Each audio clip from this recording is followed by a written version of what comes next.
ఇప్పుడే country delight యాప్ని download చేసుకోండి. Download the country delight app now.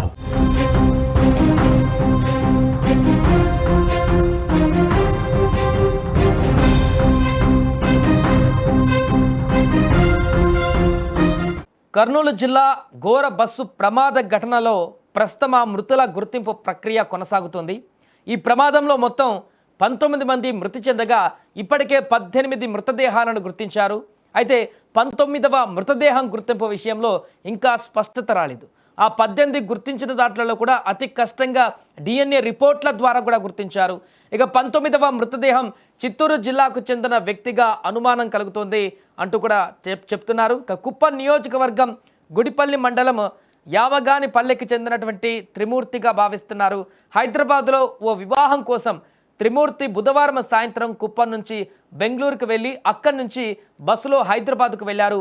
గురువారం పెళ్లి అనంతరం తాను హైదరాబాద్ నుండి బెంగళూరుకు వచ్చి అక్కడి నుంచి కుప్పంకు వస్తానని తన కుమార్తెకు ఫోన్ ద్వారా సమాచారం అందించారు.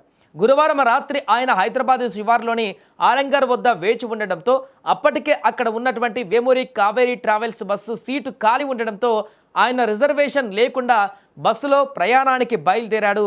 రాత్రి 11 గంటల వరకు తన కుమార్తెతో మాట్లాడిన త్రిమూర్తి ఇక తాను పడుకుంటానని చెప్పి ఫోన్ పెట్టేస్తానని తెలిపింది. ఇక శుక్రవారం ఉదయం త్రిమూర్తి కుమార్తె తన తండ్రికి ఫోన్ చేయగా స్విచ్ ఆఫ్ వచ్చింది. అదే సమయానికి వేమూరి కావేరీ బస్సు అగ్ని ప్రమాదం సంభవించిందని విషయం తెలియడంతో త్రిమూర్తి కుటుంబ సభ్యులు ఆందోళన చెందారు. అయితే అక్కడ ప్రమాదంలో మృతి చెందింది ఎవరనే విషయం కూడా తెలుసుకోవడానికి త్రిమూర్తి కుమారుడు అల్లుడు ఇరువురు కర్నూలు ప్రభుత్వ ఆసుపత్రి వద్దకు వెళ్ళి DNA పరీక్షకు కావలసినటువంటి రక్త నమూనాలను కూడా ఇచ్చారు. అయితే DNA రిపోర్ట్స్ రావడానికి సమయం పట్టడంతో వారు అక్కడే వేచి ఉన్నారు. ప్రమాదంలో త్రిమూర్తిని చనిపోయాడని అంతా భావిస్తున్నారు. అతడి స్వగ్రామంలో విషాద ఛాయలు అలుముకున్నాయి. ఇంతవరకు త్రిమూర్తి భార్యకు ఎటువంటి సమాచారం కూడా ఇవ్వలేదు. ఆమె ఇటీవల గుండెకు సంబంధించిన ఆపరేషన్ చేయించుకున్నందున ఆమెకు విషయం చెప్పలేదని కూడా తెలుస్తుంది. ఈ నేపథ్యంలో ఇక 19వ మృతదేహం ఎవరిదనే దానికి సంబంధించినటువంటి ఒక క్లారిటీ అయితే కనిపిస్తుంది, కానీ అఫీషియల్గా అనౌన్స్మెంట్ లేదు.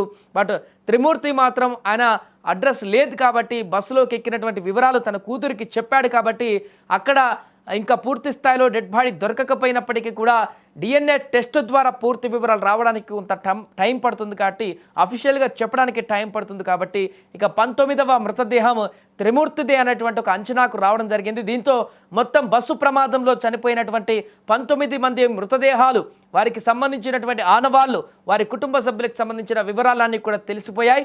దీంతో ఎవరి మృతదేహాన్ని వారి కుటుంబానికి అప్పగించినట్టుగా మారింది. పి త్రిమూర్తి అనే వ్యక్తి సుమారు వయసు 50 సంవత్సరములు. అతను హైదరాబాదులో వివాహ కార్యక్రమానికి పాల్గొనేదానికోసము బుధవారం సాయంత్రం కుప్పం నుండి బెంగళూరు ట్రైన్లో వెళ్ళి అక్కడి నుంచి బెంగళూరు నుండి హైదరాబాదు గురువారం తెల్లవారు చేరుకున్నారు. తదుపరి వివాహ కార్యక్రమం ముగించుకొని గురువారం సాయంత్రం 7:30 గంటల సమయంలో తన కుమార్తెకు ఫోన్ చేసి నేను హైదరాబాద్ వచ్చినానని చెప్పి విషయం తెలియజేసినాడు. తదుపరి అతను 11 గంటల వరకు కూడా ఫేస్బుక్, వాట్సాప్ అన్ని ఫోన్లో చూసుకుంటూ ఉన్నారు.